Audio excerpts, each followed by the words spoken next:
யார் அதற்குரிய அரசியல் ராஜாங்க தகுதியை கொண்டிருக்கின்றார்கள் டொனால்ட் ட்ரம்பை எதிர்கொள்வதற்கு என்கின்ற ஒரு கேள்வியை மக்கள் இந்த தேர்தலின் போது கொண்டு வருவார்கள். அமெரிக்காவின் ஜனநாயக வரலாற்றிலேயே முதல் தடவையாக அவ்வாறு அத்துமீறி சபைக்குள் நுழைந்தவர்களாகவும் இதில் சிலர் கொல்லப்பட்டதான நிகழ்வுகளும் இடம்பெற்றிருந்தன. அது போன்ற வன்முறைகள் ஏதுமற்ற நிலையில் இன்று இடம்பெற்றிருந்தாலும் அமெரிக்காவின் வாஷிங்டன் தலைநகர பாதுகாப்பு என்பது நிச்சயமாக பலப்படுத்தப்பட்டிருந்தது. ஏனென்றால் இவ்வாறான நிகழ்வுகள் ஏதும் இடம்பெறலாம் அல்லது அவரை எதிர்க்கின்றவர்கள் ஏதாவது தாக்குதல்களை கடந்த புதுவருடத்தினத்தன்று நடைபெற்ற தாக்குதல்கள் போன்ற தாக்குதல்கள் இடம்பெறலாம் என்கின்ற காரணத்தால் அவ்வாறான பாதுகாப்பு அதிகரிக்கப்பட்டிருந்த பொழுதும் எந்தவித நிலை மாற்றமின்றி இந்த அவருடைய வெற்றி என்பது உறுதிப்படுத்தப்பட்டு அனுமதி வழங்கப்பட்டிருக்கின்றது. இதற்கான விலகலை கூட தான் காரணம் என்று குறிப்பிடுகின்றார். ஏனென்றால் தாங்கள் கனடாவை 51வது மாநிலமாக்குகின்ற முயற்சி ஆரம்பித்திருப்பதாகவும் அது குறித்த பயத்தால் தான் ஜஸ்டின் ட்ரூடோ பதவியை விட்டு விலகுவதாகவும் குறிப்பிட்டிருக்கிறார். இங்கு அவர் அதை ஒரு பகுதியாக குறிப்பிட்டாலும் இதில் பாரதூர தன்மைகளை அவர் கொண்டு வருவதற்கான முயற்சிகளை கொண்டு வருகின்றார். என்றால் அவர் கூறுகின்றார் 51வது மாநிலமாக கனடா வருகின்ற பொழுது இந்த வரி விதிப்புகள் போன்ற நடவடிக்கைகள் மற்றும் இரு நாடுகளுக்குமான போக்குவரத்து போன்ற நடவடிக்கைகளுக்காக பல பில்லியன் டாலர்களை செலவழிப்பது தடுக்கப்படும். இதனால் இரண்டு தரப்பிற்கும் ஒரு ஆதரவு நிலை, சுமூக நிலை இருக்கும், அதாவது ஆரோக்கியமான பொருளாதார நிலை இருக்கும் என்கின்ற கருத்தை கூறுகின்றார். இவ்வாறு கூறுவது என்பது நகைச்சுவை அல்ல. ஒரு இறையாண்மை உள்ள ஒரு நாட்டின் மீது, அதாவது ஒரு 40 மில்லியன் மக்களை கொண்டுள்ள பெரிய ஒரு நிலப்பரப்புள்ள ஒரு நாட்டின் மீது இவ்வாறான செயற்பாட்டை கொண்டு வருவது என்பது மிகவும் ஒரு இழிநிலை அரசியல் என்பதும் அதாவது கனேடியர்களை அவமதிப்பதான அரசியல் என்பதும் இங்கே கருத்தில் கொள்ளப்பட வேண்டிய விடயம். இப்பொழுது கிறிஸ்டியர் ஃப்ரீலாண்ட் அவர்கள், அதாவது துணை பிரதமராக இருந்து பதவியை விலகி இன்று ஜஸ்டின் ட்ரூடோ அவர்களின் ராஜினாமாவுக்கு காரணமாக அவர்தான் முக்கியமாக இருந்தார் என்றால் அவருடைய விலகல் தான் பெரிய பாதிப்பை ஏற்படுத்தி இருந்தது. அவசரமா கேஷ் தேவைன்னு வரும்போது அடுத்தவங்கள்ட்ட நாங்க கேட்கறதையும் விட எங்களுடைய நகையை அடகு வைக்கிறது வசதியானது. வட்டி அதிகமா இருக்குமோ இல்ல நகை பாதுகாப்பா இருக்குமோன்னு நீங்க நினைக்கலாம். அதுக்காகத்தான் நான் கேஷ் பாயிண்ட்ல அடகு வைக்க வந்திருக்கேன். மிக குறைந்த வட்டி, லாக்கர்ல வைக்கிற மாதிரி நகைய பாதுகாப்பா வச்சிருக்காங்க. இதை விட என்னங்க வேணும்? Cash Point, money transfer, currency exchange, check cashing, cash for gold, gold loans அனைத்துக்கும் Cash Point. வணக்கம் நேயர்களே, மீண்டும் மற்றொரு செய்தியின் பின்னணி நிகழ்ச்சியில் உங்கள் அனைவரையும் சந்திப்பதில் மிக்க மகிழ்ச்சி அடைகின்றோம். தினம் பேச போன்றோம் என்னவென்றால், அமெரிக்காவில் அடுத்த ஜனாதிபதியாக தேர்ந்தெடுக்கப்பட்ட டொனால்ட் ட்ரம்ப் இன்றைய தினம் அவர் அடுத்த ஜனாதிபதி என்ற உறுதியளிப்பு விழா நடைபெற்றிருக்கிறது. அது பற்றிய தகவல்களை கேட்டறிய போன்றோம். சுரேஷ் தர்மாவை இணைத்துக் கொள்ள போன்றோம். வணக்கம் சுரேஷ் தர்மா. வணக்கம் சுதர்ஷினி. வணக்கம் நேயர்களே. ஆமா, மீண்டும் வரவேற்கின்றோம் உங்களை நிகழ்ச்சிகளுக்கு. நாங்கள் முதலில் குறிப்பிட்டது போல இன்றைய தினம் அவர் அடுத்த ஜனாதிபதி ஆகின்றார் என்று சொல்லி அந்த உறுதியளிப்பு விழா நடைபெற்றிருக்கிறது. அதை பற்றி குறிப்பிட முடியுமா? ஆமாம், இன்றைய தினம் அவருடைய தேர்தல் வெற்றி செல்லுபடியாகும் என்பதை செனட் சபை மற்றும் அமெரிக்க சபைகள் உறுதிப்படுத்தி இருக்கின்றன. இந்த விவகாரத்தை கமலா ஹாரிஸ் அவர்கள் நிறைவேற்றி இருக்கின்றார் தீர்மானமாக. அதாவது இவருடைய வெற்றி என்பது உறுதிப்படுத்தப்படுகின்றது. எந்தவித இழுபாடுகளோ அல்லது இது குறித்த கருத்து வேறுபாடுகளோ இல்லை என்பது. இது ஒரு சாதாரணமாக நடைபெறுகின்ற நிகழ்வு. ஆனால் இங்கே இடம்பெற்ற விவகாரத்தில் ஒரு முக்கியமான விவகாரம் என்னவென்றால், சரியாக 4 ஆண்டுகளுக்கு முன்பு இதே தினம் இந்த விவகாரம், அதாவது ஜனவரி 6ஆம் தேதி 2021ஆம் ஆண்டு ஜோ பைடன் அவர்களுடைய வெற்றியை அறிவித்த பொழுதுதான் டொனால்ட் ட்ரம்ப் அவர்கள் தன்னுடைய ஆதரவாளர்களை கேபிட்டல் நோக்கி செல்லுமாறு கேட்டிருந்தார். அவ்வாறான செயற்பாட்டின் மூலம் அமெரிக்காவின் ஜனநாயக வரலாற்றிலேயே முதல் தடவையாக அவ்வாறு அத்துமீறி சபைக்குள் நுழைந்தவர்களாகவும் இதில் சிலர் கொல்லப்பட்டதான நிகழ்வுகளும் இடம்பெற்றிருந்தன. அது போன்ற வன்முறைகள் ஏதுமற்ற நிலையில் இன்று இடம்பெற்றிருந்தாலும் அமெரிக்காவின் வாஷிங்டன் தலைநகர பாதுகாப்பு என்பது நிச்சயமாக பலப்படுத்தப்பட்டிருந்தது. ஏனென்றால் இவ்வாறான நிகழ்வுகள் ஏதும் இடம்பெறலாம் அல்லது அவரை எதிர்க்கின்றவர்கள் ஏதாவது தாக்குதல்களை கடந்த புதுவருட தினத்தன்று நடைபெற்ற தாக்குதல்கள் போன்ற தாக்குதல்கள் ஏதும் இடம்பெறலாம் என்கின்ற காரணத்தால் அவ்வாறான பாதுகாப்பு அதிகரிக்கப்பட்டிருந்த பொழுதும் எந்தவித நிலை மாற்றமின்றி இந்த அவருடைய வெற்றி என்பது உறுதிப்படுத்தப்பட்டு அனுமதி வழங்கப்பட்டிருக்கின்றது என்பதுதான் அந்த நாங்கள் அந்த சுருக்கமாக சொல்ல முடியும் என்ற செய்தியாக இருக்கும். கூறுங்கள். ஆமாம். இப்பொழுது இந்த அறிவிப்பு, இந்த உறுதிமொழி எடுத்த சந்தர்ப்பத்தில் கனேடிய பிரதமர் தன்னுடைய விலகலையும் உறுதிப்படுத்தி இருக்கின்றார். அடுத்த பிரதமரை தெரிவு செய்யும் வரை தான் பதவியில் இருப்பதாக சொல்லியிருக்கின்றார். அந்த பிரதமர் அந்த தெரிவு செய்ததன் பிறகு தான் விலகுவதாக சொல்லியிருக்கின்றார். இதை அமெரிக்கா எவ்வாறாக எடுக்க போகின்றது? அதுவும் டொனால்ட் ட்ரம்பினுடைய அரசாங்கம் இதை எவ்வாறு பார்க்க போகின்றது? ஆமாம், நிச்சயமாக டொனால்ட் ட்ரம்ப் இது குறித்த பதிவு மேற்கொண்டிருக்கின்ற தனது உண்மை என்கின்ற ட்விட்டர் தளத்தில் அவர் மேற்கொண்ட பதிவின் பிரகாரம் ஜஸ்டின் ட்ரூடோவுக்கான விலகலை கூட தான் காரணம் என்று குறிப்பிடுகின்றார். ஏனென்றால் தாங்கள் கனடாவை 51வது மாநிலமாக்குகின்ற முயற்சி ஆரம்பித்திருப்பதாகவும் அது குறித்த பயத்தால் தான் ஜஸ்டின் ட்ரூடோ பதவியை விட்டு விலகுவதாகவும் குறிப்பிட்டிருக்கிறார். இங்கு அவர் அதை பகுதியாக குறிப்பிட்டாலும் இதில் பாரதூர தன்மைகளை அவர் கொண்டு வருவதற்கான முயற்சிகளை கொண்டு வருகின்றார். என்றால் அவர் கூறுகின்றார் 51வது மாநிலமாக கனடா வருகின்ற பொழுது இந்த வரி விதிப்புகள் போன்ற நடவடிக்கைகள் மற்றும் இரு நாடுகளுக்குமான போக்குவரத்து போன்ற நடவடிக்கைகளுக்காக பல பில்லியன் டாலர்களை செலவழிப்பது தவிர்க்கப்படும். இதனால் இரண்டு தரப்பிற்கும் ஒரு ஆதரவு நிலை, சுமூக நிலை இருக்கும், அதாவது ஆரோக்கியமான பொருளாதார நிலை இருக்கும் என்கின்ற கருத்தை கூறுகின்றார். இந்த கருத்து என்பது நிச்சயமாக ஏற்க முடியாத ஒரு கருத்தாகவும், ஒரு சுதந்திர இறையாண்மை உள்ள நாடு என்கின்ற நிலையில் கனடாவின் மீது விடுக்கப்படுகின்ற ஒரு காழ்ப்புணர்வான நிகழ்வாக 150 ஆண்டுகளை கடந்து தனது சுதந்திர தினத்தை கொண்டாடி வருகின்ற கனடா ஆனது இப்பொழுது 2 நூற்றாண்டு தசாப்த வரலாறை இந்த சுதந்திரம் அடைந்த கனடாவாக கொண்டிருக்கின்றது. எனவே இந்த இவர்கள் இவ்வாறு குறிப்பிடுவது என்பது நிச்சயமாக ஒரு ஆரோக்கியமான உறவுத்தன்மையை பேணுவதற்கான ஒரு அடிநாதமாக இருக்காது. அதேவேளை இனி வருகின்ற தலைவர்களுக்கு கூட தலையிடியை கொடுக்கின்ற ஒரு நிகழ்வாக இருக்கும்.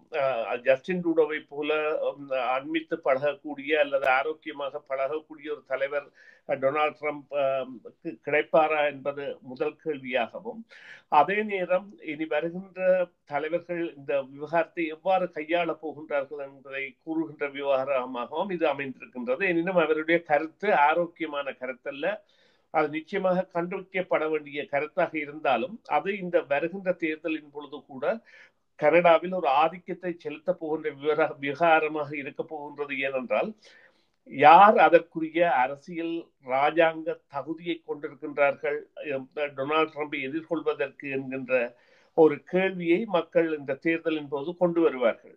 குறிப்பாக இப்பொழுது கடந்த பதவியில் இருந்த காலத்தில் டொனால்ட் ட்ரம்ப் பல கட்டுப்பாடுகளை கனடா மீது கொண்டு வருவதாக இருந்தாலும் லிபரல் அரசு அதனை வெற்றிகரமாக ஓரளவு சமாளித்திருந்தது அல்லது அதற்கு மாற்று திட்டங்களை வகுத்து கொடுத்திருந்தது. அவ்வாறான ஒரு தலைமை மீண்டும் தேவை என்பதை மக்கள் உணர்வதாக, அதாவது கனேடிய மக்கள் உணர்வதாக இந்த செய்தி ஏற்படுத்தும். ஏனென்றால் இது அந்த பகுதி என்கின்ற நிலையிலிருந்து மேலெழுந்து தற்பொழுது அதனை ஒரு நடைமுறை சாத்தியமாக்குவதற்கான முயற்சியாக ஒரு அமெரிக்க ஜனாதிபதி செய்கின்றார் என்று எடுக்க வேண்டும். ஏனென்றால் இவ்வாறு கூறுவது என்பது நகைச்சுவை அல்ல. ஒரு இறையாண்மை உள்ள ஒரு நாட்டின் மீது, அதாவது ஒரு 40 மில்லியன் மக்களை கொண்டுள்ள பெரிய ஒரு நிலப்பரப்புள்ள ஒரு நாட்டின் மீது இவ்வாறான செயற்பாட்டை கொண்டு வருவது என்பது மிகவும் ஒரு இழிநிலை அரசியல் என்பதும் அதாவது கனேடியர்களை அவமதிப்பதான அரசியல் என்பதும் இங்கே கருத்தில் கொள்ளப்பட வேண்டிய விடயம். இவை இரண்டையும் நிச்சயமாக கனேடிய மக்கள் இந்த எதிர்வரும் தேர்தலில் தங்கள் கவனத்தில் எடுப்பார்கள் என்பதில் எந்தவித சந்தேகமும் இல்லை. குறிப்பாக இந்த பல்கலாச்சாரம் என்பதற்கான முதன்மை புள்ளியாக இருக்கின்ற கனடா மீது இவ்வாறான ஒரு அழுத்தம் என்பதை மறைமுகமாக கொடுக்கின்ற நிலை என்பது ஏற்க முடியாத தரப்பினராக பல பொதுமக்களும் இருப்பார்கள் என்பதில் எந்தவித சந்தேகமும் இல்லை. அதை அவர்கள் தேர்தலில் வெளிப்படுத்துவார்கள். இவ்வாறான இந்த சவால்களை எதிர்த்து டொனால்ட் ட்ரம்பிற்கு ஒரு சவாலை கொடுக்கக்கூடிய ஒரு கனேடிய தலைவராக யாரை பார்க்கின்றீர்கள்? யார் வருங்காலத்தில் பிரதமராக வந்தால் இவ்வாறான சவால்களுக்கு முகம் கொடுத்து எதிர்த்து நிற்பார் அப்படி சொல்லி யோசிக்கின்றீர்கள்? நிச்சயமாக இப்பொழுது உடனடியாக கூற முடியாத நிலை இருக்கின்றது. காரணம் என்னென்றால், லிபரல் கட்சிக்குரிய தலைவராக யார் வரப்போகின்றார், அதனால் தொடர்ந்து வாக்கு வீத வங்கியை ஏற்ற முடியுமா என்கின்ற கேள்வி இருக்கின்றது.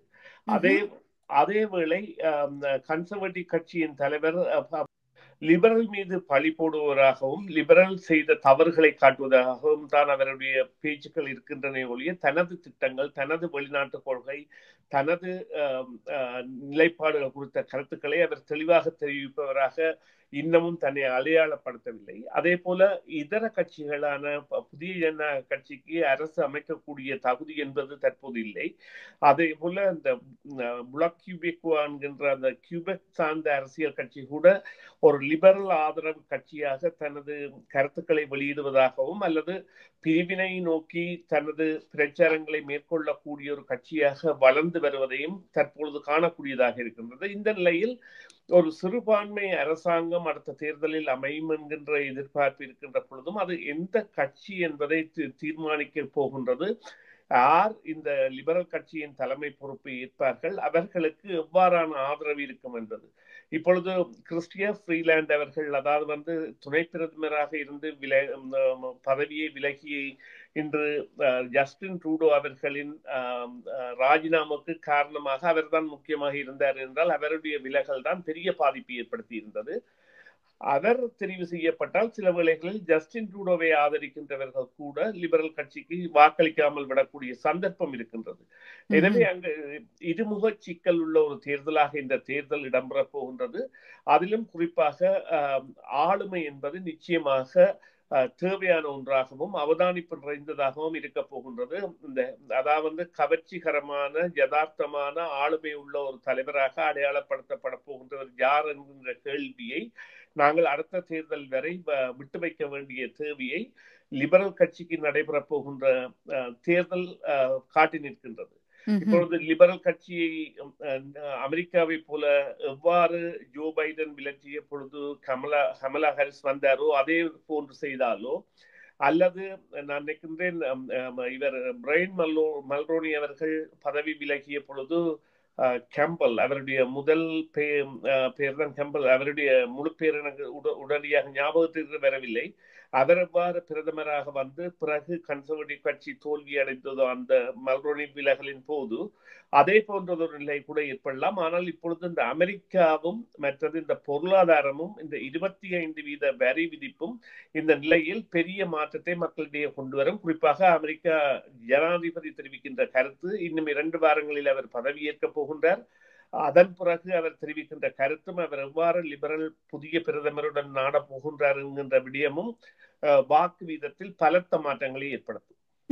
நீங்க குறிப்பிட்டிருந்தீர்கள், அமெரிக்க ஜனாதிபதி சொல்லியிருக்கின்றார் கனேடிய பிரதமர் விலகலுக்கு தான் கொடுத்த அந்த அழுத்தங்கள் தான் காரணம் அப்படி சொல்லிண்டு. ஆகவே இப்பொழுது அவர் தன்னுடைய விலகலை அறிவித்த பின்பு அவர் கொடுத்த அந்த அழுத்தங்கள் குறைய போகின்றதா, அவர் இன்னும் அழுத்தங்களை கொடுப்பார் அப்படி சொல்லி யோசிக்கின்றீர்களா? இல்லை, அழுத்தம் என்பதை விட தான் அதாவது 51வது மாகாணமாக அல்லது மாநிலமாக கனடாவை மாற்றுவதற்காக தான் செய்த பரிந்துரைகள் காரணமான பயத்தின் காரணமாகத்தான் ஜஸ்டின் ட்ரூடோ விலகுகின்றார் என்ற கருத்தை குறிப்பிட்டிருக்கின்றார் என்றால் அது ஒரு நடைமுறை சாத்தியமுள்ள விவகாரமாக காட்ட முனைகின்றார். ஆனால் உண்மையிலேயே அது ஒரு நடைமுறை சாத்தியமற்ற விவகாரம். ஆனால் அந்த அவர் கூறிய அந்த இப்ப 25% மாற்றுவது டாக்ஸை அப்படி என்று சொல்லி கூறப்படுகின்ற அந்த செயற்பாடுகள் இன்னும் அதிகரிக்குமா, குறைக்க போகின்றாரா? இல்லை, அதை வைத்து கூட கூறுகின்றார் என்றால் இவ்வாறு கனடா மாறினால் 25% வரி விதிப்பை தாங்கள் மேற்கொள்ள வேண்டிய தேவை இல்லை. அதனால் பிரயோசனப்பட போது அமெரிக்கர்கள் தான். அந்த அமெரிக்கர்கள் இந்த விவகாரத்தில் நிச்சயமாக பாதிப்படைய தேவையில்லை. அதனிடம் கனடியர்களும் பாதிக்கப்பட மாட்டார்கள் என்ற கருத்தை கூறுகின்றார். ஆனால் இது ஒரு சிலேடைத்தனமான பேச்சு, இதனை யாருமே உள்வாங்க மாட்டார்கள். அதற்காகத்தான் கூறுகின்றேன், இந்த எதிர்வரும் தேர்தலில் அமெரிக்காவின் பங்கு என்பது அது முக்கியமாக இருக்க போகின்றது. அதிலும் குறிப்பாக டொனால்ட் ட்ரம்ப் அவர்களது கருத்து, டொனால்ட் ட்ரம்ப் எவ்வாறு மற்ற தலைவர்களை பார்ப்பார் என்கின்ற ஒரு கருத்தியல் கூட இருக்கின்றது. இப்பொழுது குறிப்பாக கன்சர்வேட்டிவ் கட்சியின் தலைவருக்கு அந்த ஆளுமை இருக்கின்றதா அல்லது அந்த ஆளுமையை நிரூபிக்க வேண்டிய தேவைகள் எல்லாம் இருக்கின்றன. அதே போல லிபரல் பிரதமராக வந்து ஒரு சில மாதங்கள் பதவியில் இருக்க போகின்றவர் கூட தன்னை நிரூபிக்க வேண்டிய தேவையை ஏற்படுத்தி இருக்கின்றது. நான் நினைக்கின்றேன் லிபரல் கட்சி அடுத்த தலைவரை தேர்வு செய்வதற்கான காலமாக மார்ச் 24 வரை பாராளுமன்றம் ஒத்திவைக்கப்பட்டுள்ளது. அந்த காலத்தில் அவர்கள் தெரிவு செய்கின்ற தலைவரை தோற்கடிக்க பிளாக் கியூபெக்வா கட்சி விடாது என்றுதான் நான் நினைக்கின்றேன். ஆனால் இதையும் பொறுத்திருந்துதான் பார்க்க வேண்டும். நன்றி சுரேஷ் தர்மா, உங்களுடைய தகவல்களுக்கு கருத்துக்களுக்கு மீண்டும் ஒரு பொழுதில் சந்திக்க போன்றோம். நன்றி, வணக்கம். நன்றி சுதர்ஷினி, நன்றி நேர்களே, மீண்டும் ஒரு பொழுதில் சந்திப்போம். சிஎம்ஆர் யூடியூப் சேனலில் இணைந்திருக்கும் நேர்கள் அனைவருக்கும் எமது நன்றி. காமெண்ட்ஸ் பகுதியில் உங்கள் கருத்துக்களை தெரிவிக்க தவறாதீர்கள். முக்கிய செய்திகள், காணொளி தொகுப்புகள், நேர்காணல் என பலதரப்பட்ட அம்சங்களையும் உங்களுக்காக தருகின்றது சிஎம்ஆர் யூடியூப் சேனல். சிஎம்ஆர் என்று சர்ச் செய்து எமது யூடியூப் சேனலை சப்ஸ்கிரைப் பண்ணுங்கள். உங்கள் உற்றார் உறவினர் நண்பர்களோடும் இந்த காணொளி தொகுப்புகளை பகிர்ந்து கொள்ளுங்கள். அருகில் இருக்கின்ற முக்கிய காணொளி தொகுப்புகளையும் தவறவிடாமல் பாருங்கள்.